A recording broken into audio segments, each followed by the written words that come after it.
Good morning. Welcome to Shawnee Mission Unitarian Universalist Church. Whoever you are, whomever you love, wherever you are on your life's journey, you are welcome here. We are so happy that you've chosen this sanctuary and time. That you're here is something to celebrate. We extend an especially warm welcome to our visitors. We'll be waiting to chat with you at the welcome desk after the service. Remember, we were all newcomers once.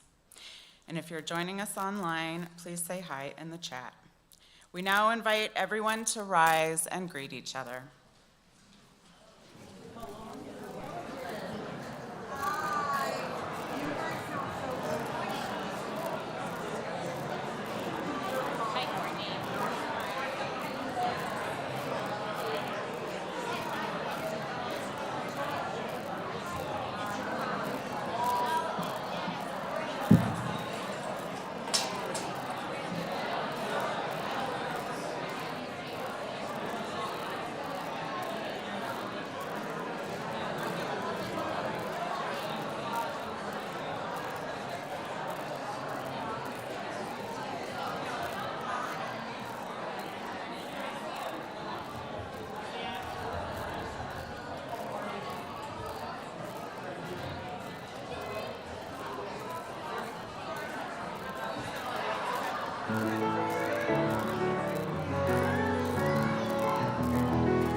Good morning. On March 7th, we will be having a winter formal here at church, hosted by our wonderful youth group who are all on a field trip right now. At this dance, you will find yourself gleefully moving to tunes from across the decades. What's most important now is that you have 2 weeks left to plan your outfit. People have already been consulting with me, and let me tell you, I'm available for consultations. You can book through the website. I'm thinking that this is just the type of fun that we need right now. You are to choose your decade and then dress from that decade. And now we have an announcement about the stewardship campaign from Fisk Miles.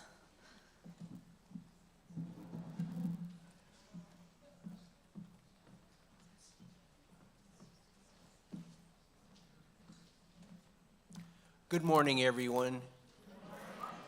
So this is our kickoff Sunday for our stewardship campaign, and we've been hearing about this a little bit, but unless you've really been involved in a stewardship campaign before, it's a little confusing about what it really is, what it means, how it's kind of configured. So this is just going to be a quick thumbnail sketch of what we're doing.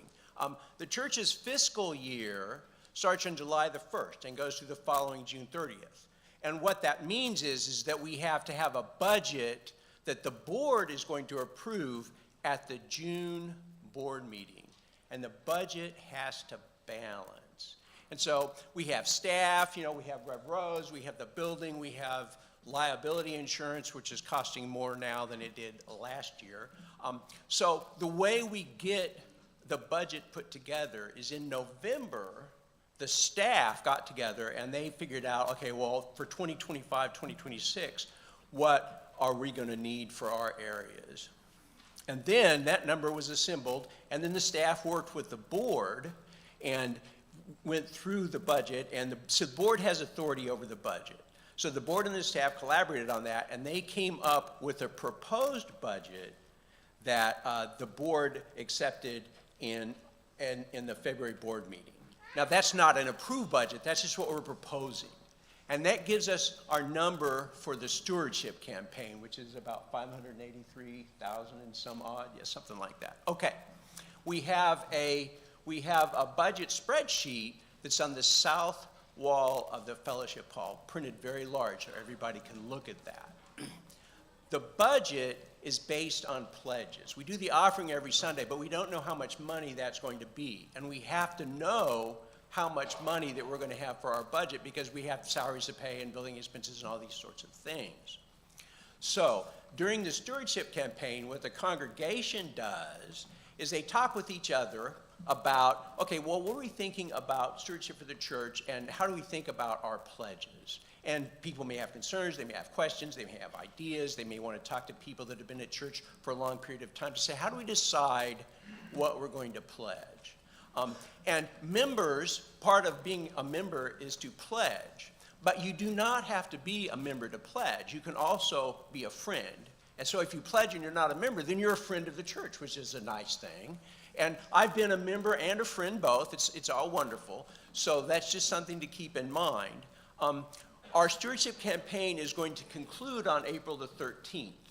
So each Sunday we'll have a testimonial as part of the worship service from someone about their experience of church life. We'll have a stewardship table out in the fellowship hall. We're not going to have a potluck luncheon every Sunday or I'd have a nervous breakdown. So when we get to the end of the stewardship campaign, which would be April the 13th, then we look at all of the pledges that have been made. And if that number is less than the target for our stewardship campaign, then the staff will say, okay, well, these are things that we will just have to cut. And then they'll work with the board on that. There's a lot of background work that happens here. And then at the general meeting in May, then that budget will be reviewed with the congregation, say, well, this is what we were proposing, this is the amount of money we raised in our stewardship campaign, and so here's the budget, here's the revised budget with the cuts. And that's an opportunity for people, again, to think about, okay, well, is it okay to lose some of that stuff, or do we want to put in a little bit more so that we can balance our budget and keep everything that we propose? And that's something that the congregation is in discernment about in the coming months. And then what happens is, in the June board meeting, the board members' heads don't explode because they can just approve a budget where everything is already balanced. So this is, blessed be, may it be so. Okay, one more thing, and then I'll get off here. So we're doing our potluck luncheon, and there's not just one table for the potluck luncheon, because otherwise we'd have a line going back, down the education wing hallway. So there's multiple tables around the fellowship hall. You can have dessert first if you want. You can start with salads and appetizers. We have 2 tables with entrees and sides. So spread out and do kind of a progressive sort of a lunch, and that way we don't have this enormously long line. At least that's the theory. Thank you, everyone.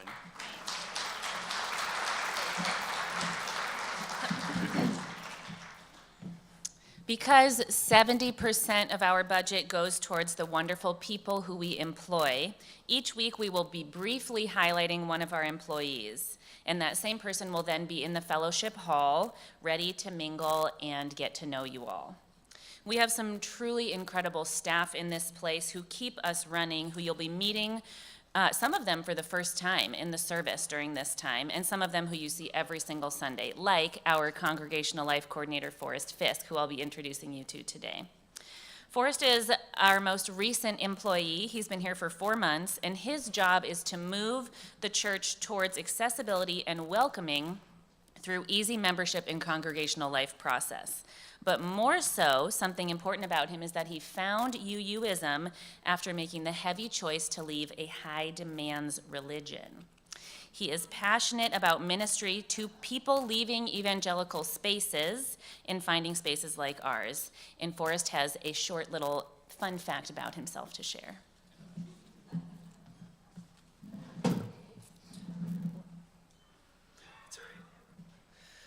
A fun fact about me you wouldn't have known. By the time I graduated from high school, I had already worked one job for 11 years. My parents signed me up to be a newspaper boy starting in the 2nd grade, where I woke up at 4:30 in the morning and got done before school started. My parents had hoped this would expend some of that extra childhood energy that I had as a child. I only stopped working my paper route in order to attend college after I graduated high school. That paper route paid for a solo trip where I trekked around Australia at age 17 years old, where I learned to play the didgeridoo.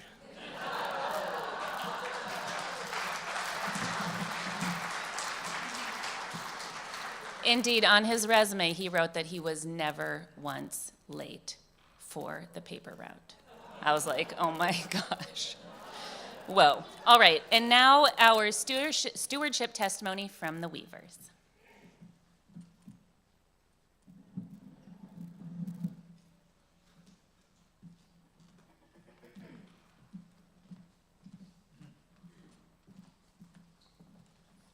Hey, lucky us, we're the first ones. I'm Dick Weaver, and Joyce and I have been invited to share why we give generously to support the ongoing work of the church. One main reason I support the church is that come Sunday, I love going to worship at this church. During my career as a minister, I preached that life is a loving gift to be received with gratitude and lived fully. When I gave up belief in a higher power, almighty in the heavens, I was not sure I could continue to believe that life had any meaning or accomplished a good and loving purpose. I eventually came to believe that the divine was part of the world and that life and living is its own reason for being. I still believe that life is a gift, but it's not easy. Like Bonnie Raitt sings in one of her songs, believing in this living is just a hard way to go. Besides fulfilling work and play and loving relationships, my days include injustice and tragedy, grief and loss, and my own complacency in the face of extreme inequities. Nevertheless, every Sunday, this service calls me back to gratitude and hope, to love and joy. It feeds my spirit. The music that Daniel Doss and the choir and the section leaders bring, the creativity of Dr. Jen with the children in A Time for All Ages, and Reverend Rose every week saves my life. She knows how to sustain with a word him who is weary, and to call back to the task those weary with well-doing. And the songs we sing together, just as long as I have breath, I will answer yes to life. They're singing my song. Come Sunday, I want to be part of this service, and I want to sustain it with my financial contributions. Here. Oops. Well, I come at this money thing from a practical perspective. I think it all started when I was a kid. We talked about all that money stuff in our family, and I have fond memories of helping my dad match up the bank statement with the checks that had been written to make sure that it all balanced. There were always checks to the church, as well as to the bank for loans, to insurance companies and the grocery stores. There were no hidden secrets. Dad worked 2 part-time jobs most of the time, and Mom kept the house humming. As for the church, we were all involved. Church was important to all of us, and it seemed logical and practical to financially support that which was important to us. When I was 11 or 12 years old, my dad sat me down and explained a plan he had. I could help spend the family money. But if I did, it would be very important to keep track of what I spent. Among the very few sentimental things that I have kept through all these years is at least one of my accounting books. And here it is, with all of its penciled keeping track. In 1954, I was given $4 per month for my personal desires, $9 per month to spend for the family, $2 per month to give to the church. That was month after month. Money I didn't account for came out of my allowance at the end of the month. My personal expenses included some of the entries here: fudgesicle, 5 cents. Candy bar, 5 cents. Limeade, 10 cents. Now that was a fresh limeade that came from the counter at the drugstore. Picture show, 50 cents. A ring, $2.53. Knee socks, 91 cents. Approved family purchases included piano lesson, $1. Bus fare for my lessons, 10 cents times 4 rides. Bread, 25 cents. Shoe fixed, 15 cents. Mother borrowed 25 cents. Church included Sunday school, 10 cents. Church, 25 cents. Youth fellowship, 10 cents. Oh yeah, times have changed, big time. However, the point I want to make is that when a community is meaningful and significant, you can look at the support of that community in a very practical way. Dick and I both feel connected here at SMUUCh. We value the way this church accepts us elderly folks, and the way they value each one of you unconditionally. I especially like the many ways this church reaches out beyond the Sunday morning time, like the food pantry, housing the warming center, Hope's Garden, the Scout Troop. So, since my childhood, I have witnessed that our giving to the church is not giving up anything or giving away leftovers at the end of the month. By starting with the commitment to that which we value, thinking in terms of percentage of the money we control, the money is designated.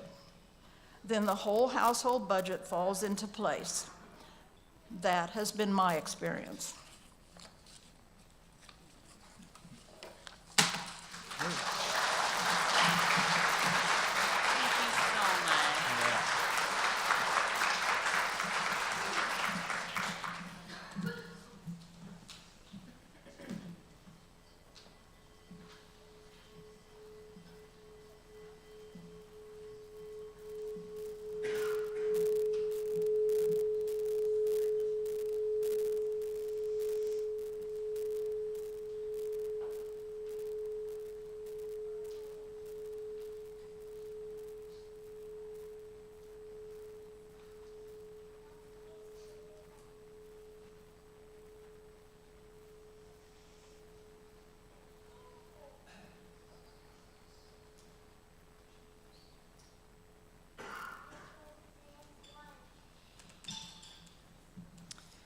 Our opening words today come from Pablo Neruda.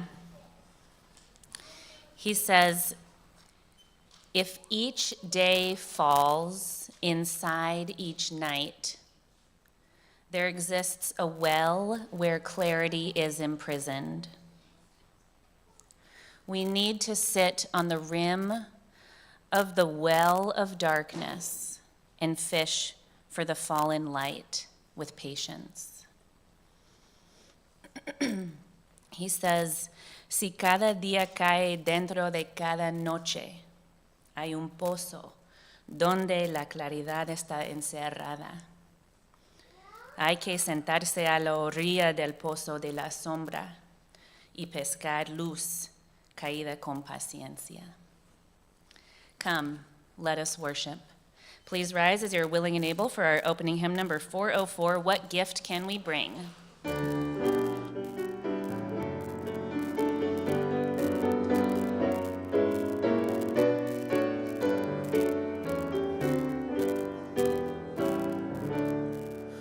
What gift can we bring? What present, what token, what words can convey it, the joy of this day? When grateful we come, remembering, rejoicing, what song can we offer in honor and praise?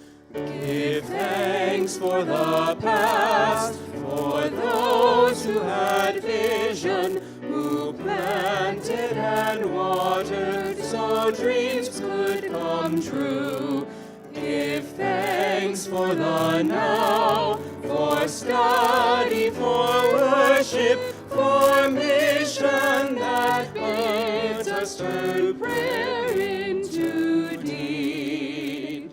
This gift we now bring, this present, this token, these words can convey it, the joy of this day. When grateful we come, remembering, rejoicing, this song we now offer in honor and praise.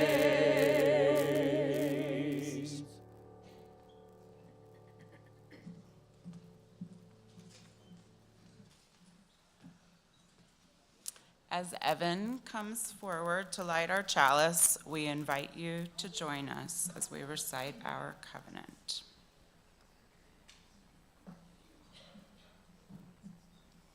Let us affirm that love is the doctrine of this church, the quest for truth is its sacrament, and service is its prayer.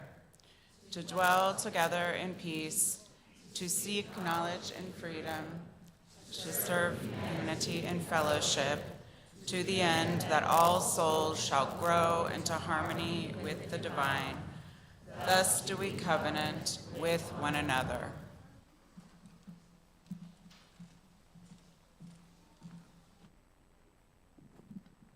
I'd like to invite all the children forward for Time for All Ages.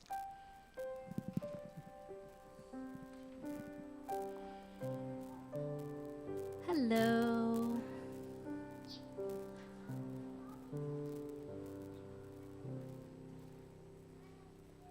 Hello, it's so good to see you guys. Some of you I haven't seen in a little bit, so it's good to see you.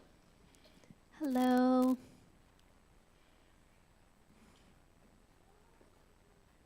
Hi, Odin.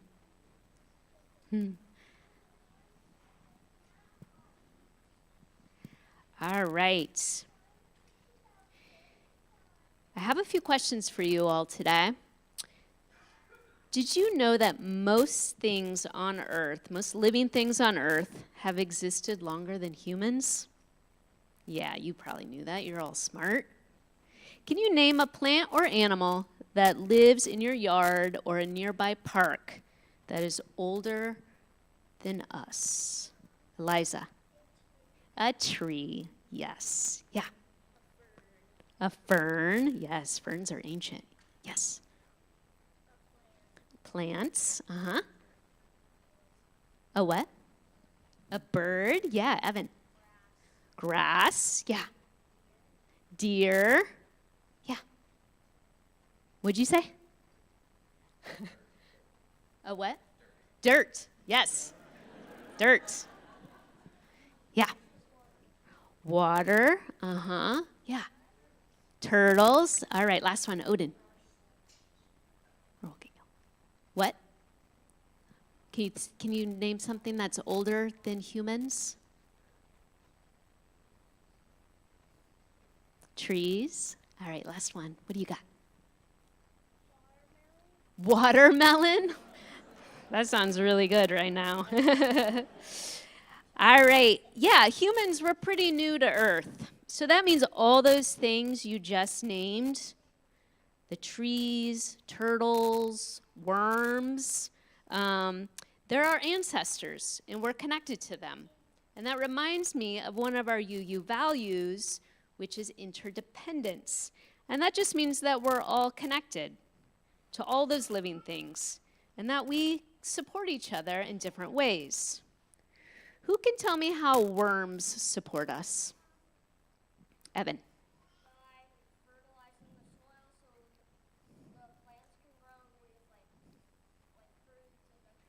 Yeah, they really help with soil health, and they help decompose some things that have died, and it helps enrich the soil. Yes, yeah.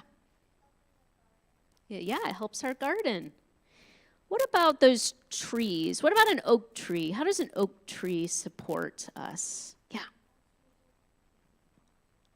Oxygen, that's very important. Shade. Yeah, Nina. Lumber. Well, yeah, we build things with it, and also wood helps keep us warm. Yeah, one more. Yeah, the sun's very much connected to trees, and that's how we get oxygen and things like that. All right, Amelia, can you tell me how birds support us?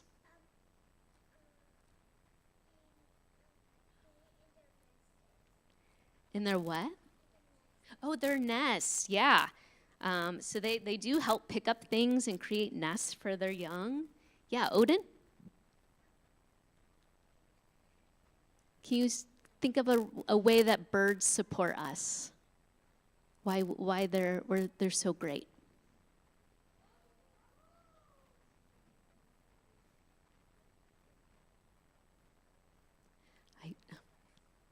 Oh, they try to get some things from the grounds. Nina. They do. They pest control. They do. They eat insects. Uh-huh.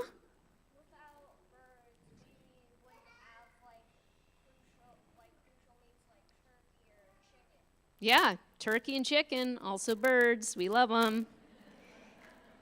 And so many other things, like they provide music, songbirds, they disperse seeds and other things like that. So all these living things, our ancestors, they support us in so many ways. And they continue to share their gifts every single day. Do you think a worm cares who's president? I don't think so. You all just listed some wonderful ways that our ancestors support us. But what about you guys? What is something you can do right now, or something you can share that would benefit the earth and our community? Yeah, Roger. Say what? Plant more trees. Yeah, we're built with thumbs, and we can pick up shovels, and we can plant more trees. Yeah. Recycle. Yes, we can do better. I'm sorry, what? Oh, you mean like taking a walk and picking up trash? Yeah, we can do that.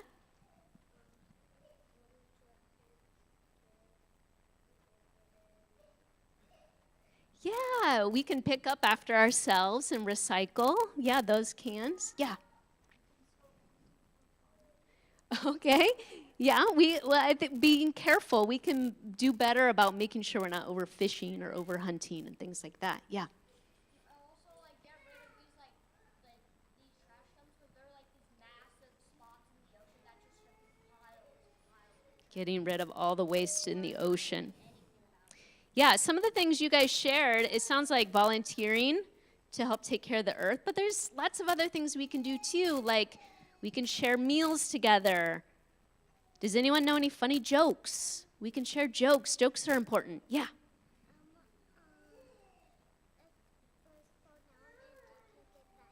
Yes, they can. Birds can do that. So as we live through these difficult times, it's important that we look to our ancestors for advice and that we share our abundance of time and the gifts that we have. And just like our ancestors, our church is going to continue to remain strong despite what's happening politically.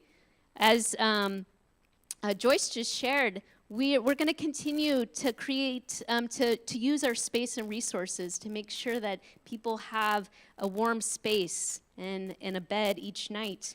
We're going to continue to give food to those in need in our pantry.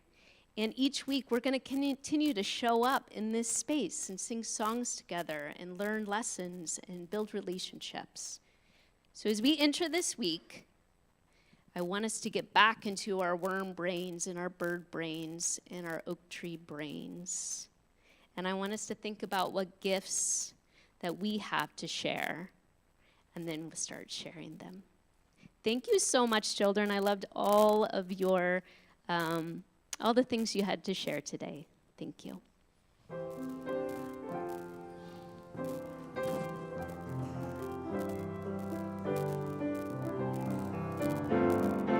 Go now in peace, go now in peace. May the spirit of love surround you everywhere, everywhere you may go.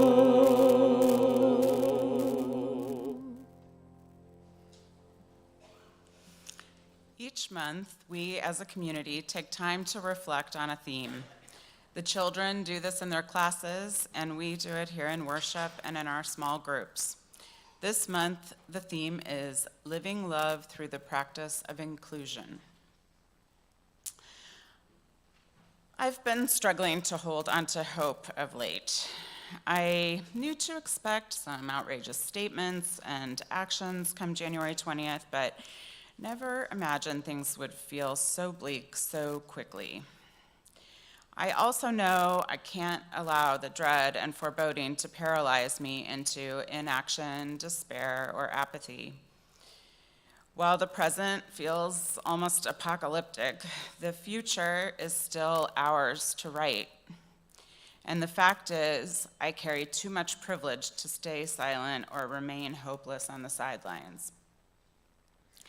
So I'm trying to figure out where I can engage and contribute through meaningful action. And while doing so, I take heart in those who came before me. Throughout history, courageous people who value love over hate, inclusion over ostracism, equity over injustice, and the common good over personal gain and comfort have galvanized to overcome barriers and injustices like those we're facing today. And so I look to those who came before me for inspiration. Here's the "you can take the girl out of the Catholic Church, but" part. Catholics often look to saints for guidance and intercession, and sometimes refer to the communion of saints as a cloud of witnesses. In the New Testament, Hebrews 12:1 reads, "Therefore, since we are surrounded by such a great cloud of witnesses, let us throw off everything that hinders and the sin that so easily entangles, and let us run with perseverance the race marked out for us." My cloud of witnesses may include a couple of saints, but primarily it's comprised of people who, from love and hope, bravely and nonviolently acted against injustice. One of these witnesses for me is Catherine McCauley, foundress of the Sisters of Mercy. While the charism of mercy has always resonated with me, what pushes me forward is the fact that as a laywoman, Catherine took an unexpected inheritance that could have allowed her to go on to a comfortable life, and instead built a house of mercy for girls and women in need, right on the well-to-do Bagot Street in central Dublin. She saw a need and used her privilege to act, providing safe housing, vocational training, and spiritual community for those who were otherwise left behind. And so her example is prompting me to seek community like this one, and to identify where I can be of service close to home, and to take the joyful encouragement she offered to her community to dance every evening.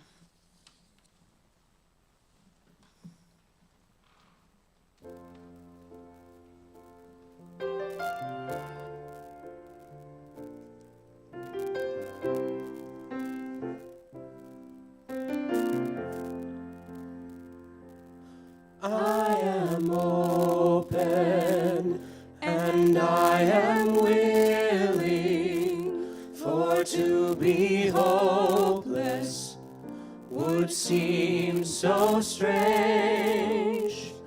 It dishonors those who go before us, so lift me up to the light of change. There is hurting in my family. There is sorrow in my town. There is panic in the nation. There is wailing the whole world round. For I am open and I am willing, for to be hopeless would seem so strange. It dishonors those who go before us, so lift me up to the light of change. May the children see more clearly. May the elders be more wise.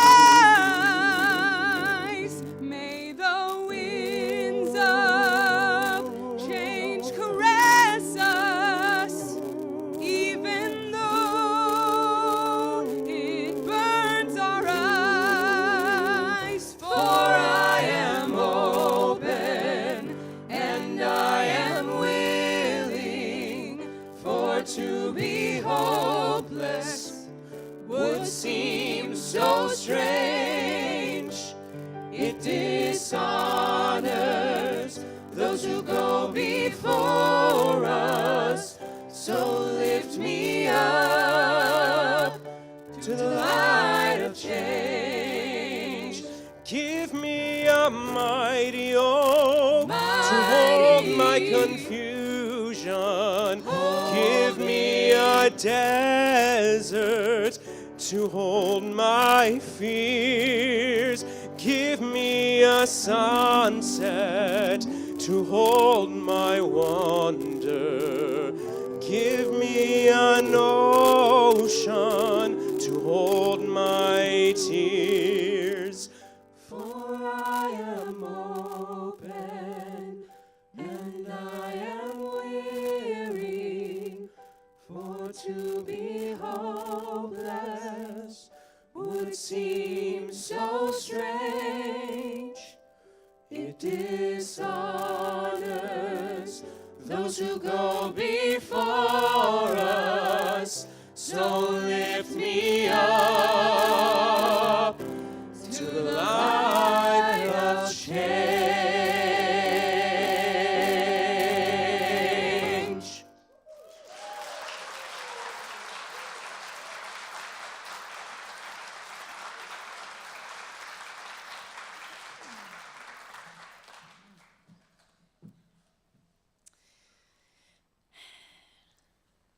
We come to this place to be lifted,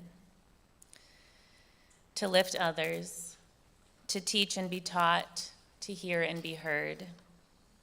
I invite you to reach over and nudge the person sitting next to you, reminding them and yourself that we are gathered here in peace and in authenticity and in intention.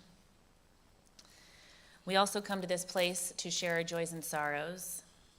If you have a rare joy or a profound sorrow, please come forward and briefly share in 2 to 3 sentences and light a candle.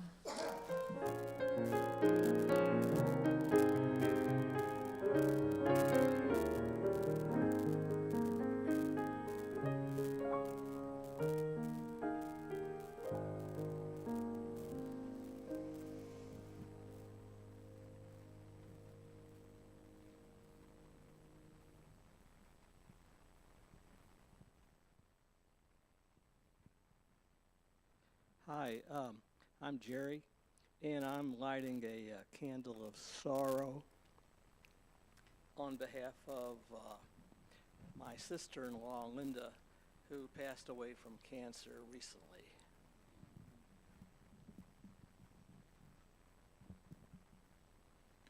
I'm Dale Trott, and I'm lighting a candle of concern.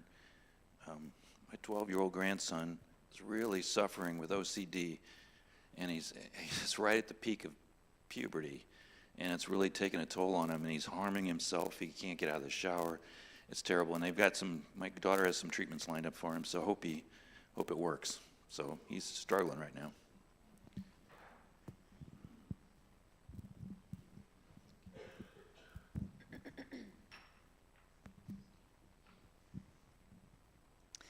I'm lighting a candle of joy for my beautiful sibling Artie, who is finishing their PhD defending on Monday in agroecology. I light all the remaining candles for all the joys and sorrows that remain unspoken in the silent sanctuaries of our hearts. Please join me in singing.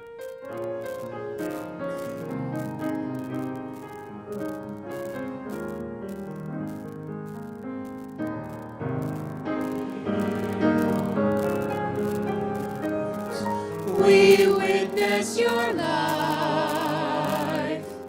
in all of its heaviness, in all of its brilliance, and we carry your joys and sorrows in a shared heart.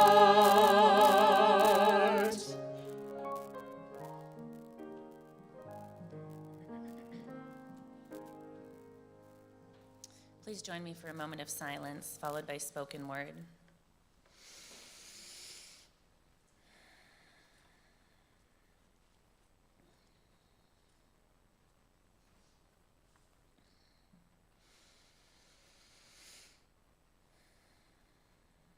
Today we'll take a moment to honor those who came before us. Personally, individually, in our hearts, we carry those who came before us, who kept the hope alive, who lived in a way that we want to honor with our lives.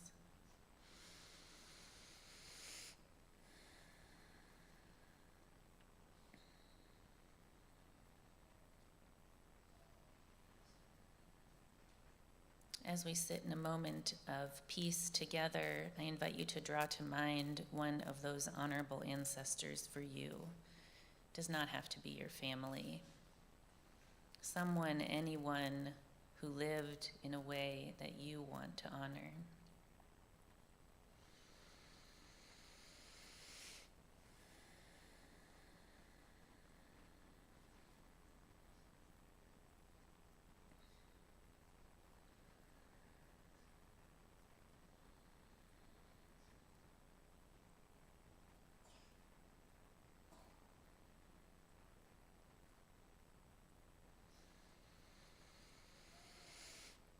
May it be so that together we are able to live in a way that is hopeful, joyful, full of song and life, that honors those who came before us.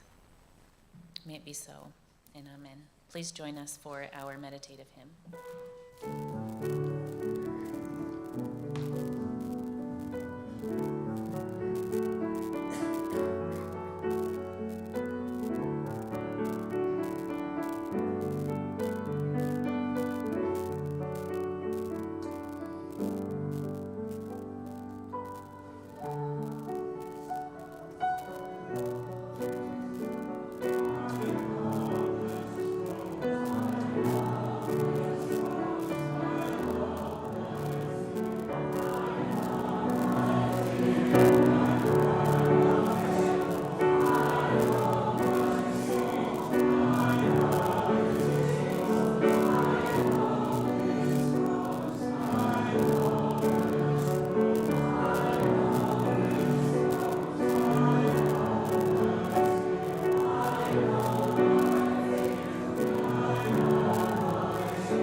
Our reading is from Dorothy Day. People say, "What is the sense of our small effort?" They cannot see that we must lay one brick at a time, take one step at a time. A pebble cast into a pond causes ripples that spread in all directions. Each one of our thoughts, words, and deeds is like that. No one has a right to sit down and feel hopeless. There is too much work to do.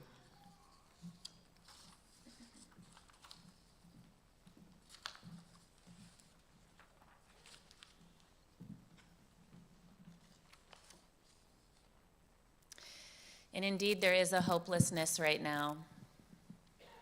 For as a friend of mine said, we are in a period of intensifying chaos and uncertainty, where we will see generations of struggle for equal rights and access to democracy being undone in days, as communities are being turned against each other. While a few people are directing these actions, they reflect more than a petty meanness of an individual. Indeed, we are experiencing the cruel logic of an unjust system at work, unleashing itself for us to see. In times such as these, we are called to defend and support those in our midst who are directly targeted: immigrants, trans people, the unhoused, those who are working directly to defend democracy. I know that many of us are already deeply engaged in personal and collective discernment about our next step as a people and as a globe in response, and yet too, so many I speak with are fighting to remain open and willing, struggling with a sense of hopelessness, a sense that the future is written and that it is bleak.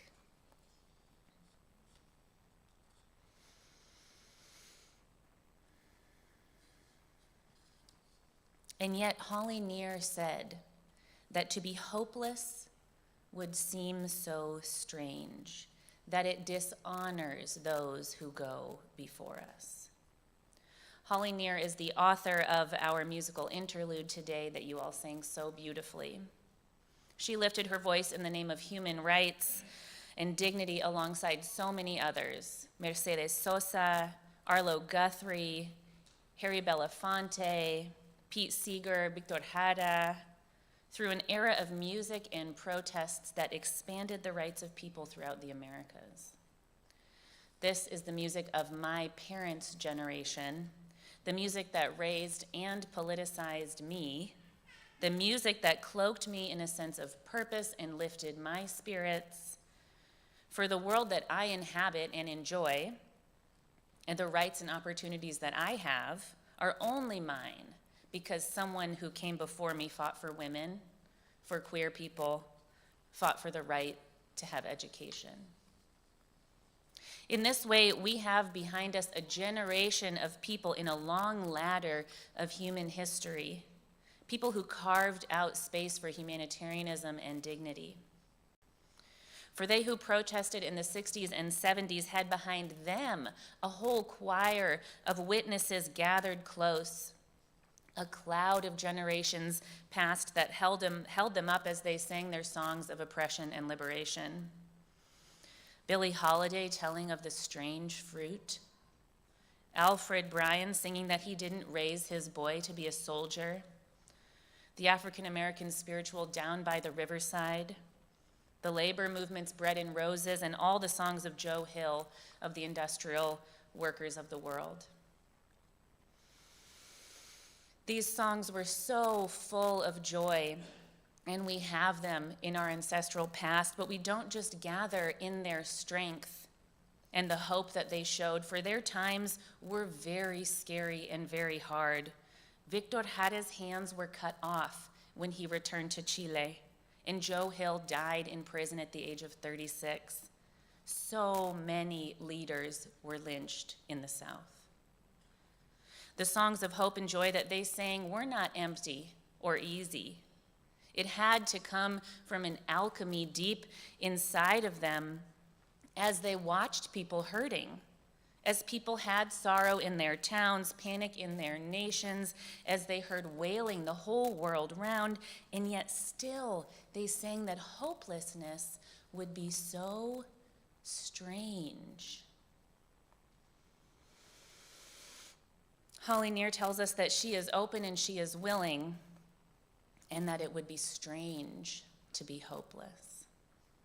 This, to me, is an incredible sentiment. Because she doesn't say that it would be wrong to be hopeless. She doesn't say that it would be damaging. She says that it would be strange. That to be hopeless would make us a stranger to the world. It would create an estrangement, make us incongruent with the forces. It would be odd to be hopeless, create distance between ourselves and the true family of things. It would make us foreign to the mighty oaks and rivers who are also those who came before us. To be hopeless is to extrañar, or to miss the thousands of years of human history that bolster us on every side.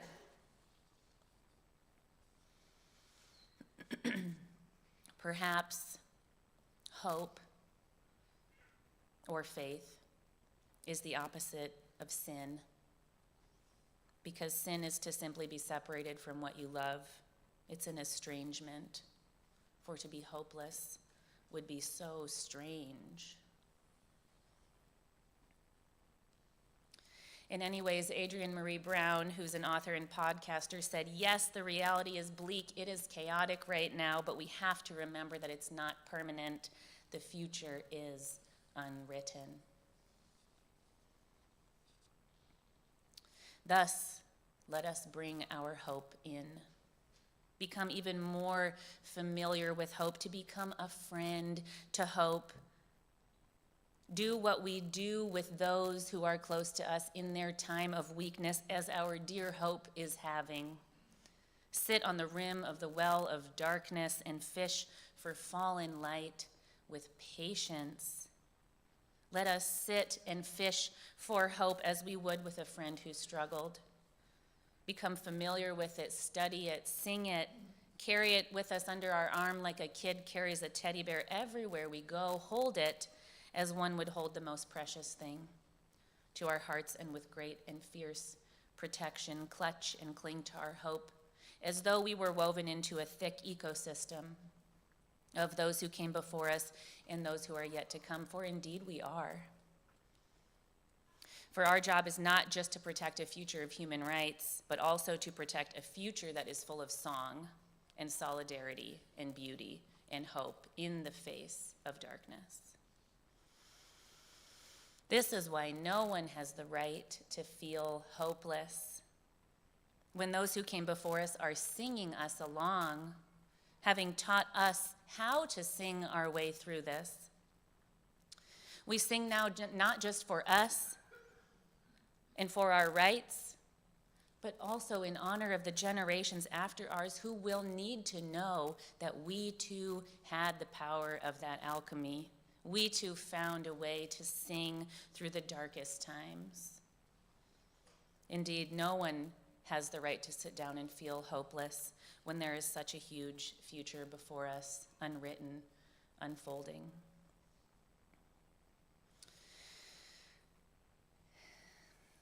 It is true that somehow the work of a group of thoughtful, committed people is the only thing that has ever changed the world. Groups of individuals who said, we are open and we are willing to be lifted up in a light of change. I know and you know that this church is going to have a lot to do in the coming years. It's quite the fort to hold down when so many of our values are directly being targeted again. But it's not a task we can do from a place of fear and scarcity.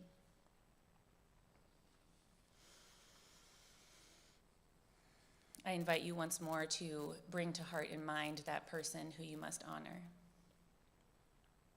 And in their honor, let us now lift our voices, even in our fear that we are open and we are willing. I know that I am open and that I am willing to do what I am and will be called to do for all to whom I am accountable. Are you?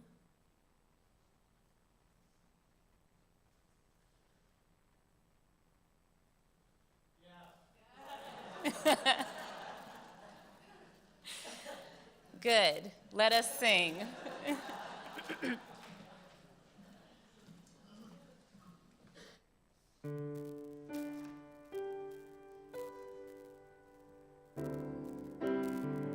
For I am open and I am willing, for to be hopeless would seem so strange. It dishonors those who go before us. So lift me up to the light of change. Would the congregation please join us in song? For I am open and I am willing, for to be hopeless would seem so strange. It dishonors those who go before us. So lift me up to the light of change. For I am open and I am willing, for to be hopeless would seem so strange. It dishonors those who go before us. So lift me up to the light of change.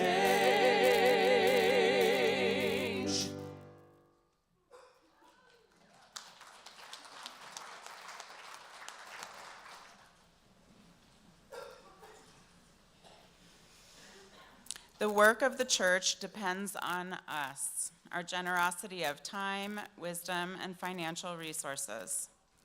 The offering will now be given and received in grateful appreciation of our shared values.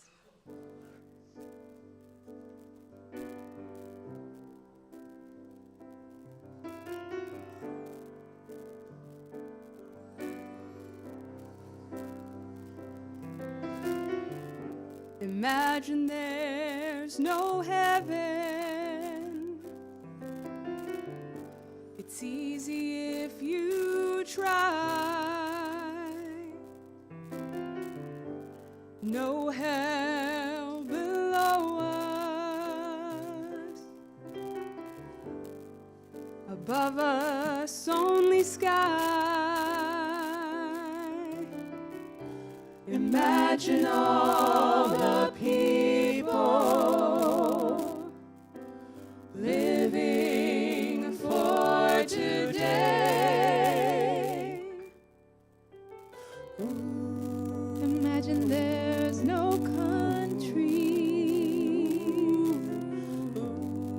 It isn't hard to do.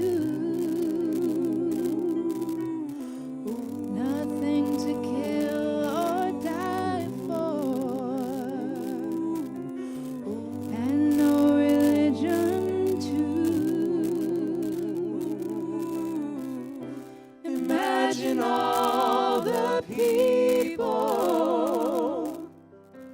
living life in peace. You may say I'm a dreamer, but I'm not the only one. I hope someday you'll join us, and the world will be as one. We'll be as one.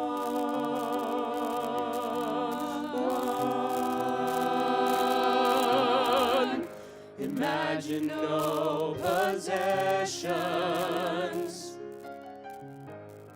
I wonder if you can. No need for greed or hunger. A brotherhood of man. Imagine all the people sharing all the world. You may say I'm a dreamer, but I'm not the only one. I hope someday you'll join us, and the world will be as one. Be as one.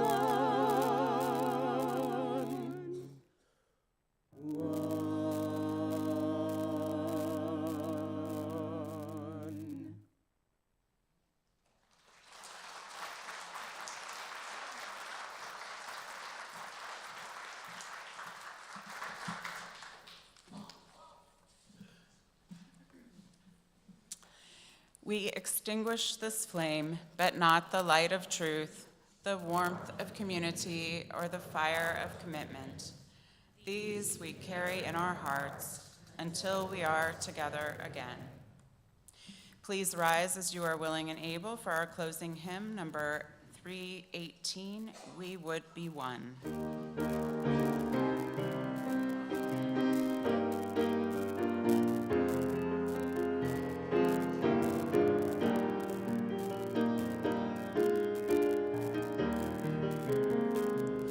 We would be one as now we join in singing our hymn of love to pledge ourselves anew to that high cause of greater understanding of who we are and what in us is true.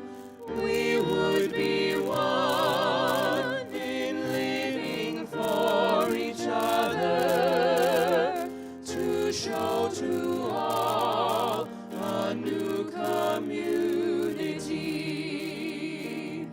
We would be one in building for tomorrow a nobler world than we have known today. We would be one in searching for that meaning which binds our hearts and points us on our way. As one we pledge ourselves to greater service, with love and justice strive to make us free.